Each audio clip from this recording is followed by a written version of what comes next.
Hello everybody. If you're replacing the coolant expansion tank, a BMW, this one happens to be a 2012 X5. This tank and similar tanks are used on lots of different BMW models. That's the source of my leak. It's a pretty strange fracture in the housing, but that's the source of my leak. This BMW has almost 130,000 miles on it.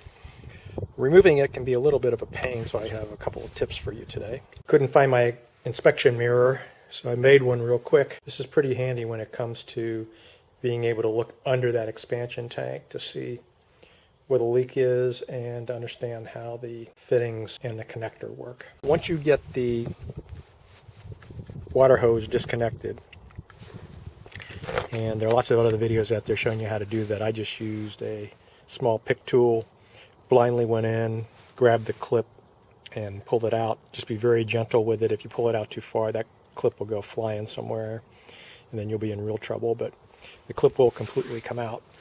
And incidentally, when you're putting it back on, just seat the clip all the way back into the hose all the way, and then you can just snap the hose fitting will go right back on. You don't have to leave the clip out, put the hose fitting on, and push the clip back in. You can put the clip all the way in, seat it properly, and then snap the hose on. Getting the water level sensor disconnected, the electrical plug disconnected, it can be a little bit challenging. Unplugging that connector, because of the angle, it's just really difficult to get to. One of the things you can do is just twist this and then remove the expansion tank, and then you'll be able to unplug it a lot easier. Just getting underneath it and unplugging it, because of the angle, it's just really tough to get to.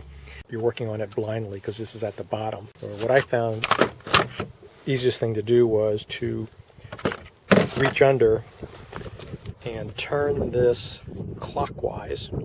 So that's clockwise when looking down from the top of the tank. Turn it clockwise and remove it, and then take the tank out. It's much easier to disconnect this when it's not in the tank and when the tank is out of the way. So that's my hint for you today. Remove the hose, and then rather than fight with removing this connector, remove the sensor, still connected to the connector. So the connector wire is still connected here.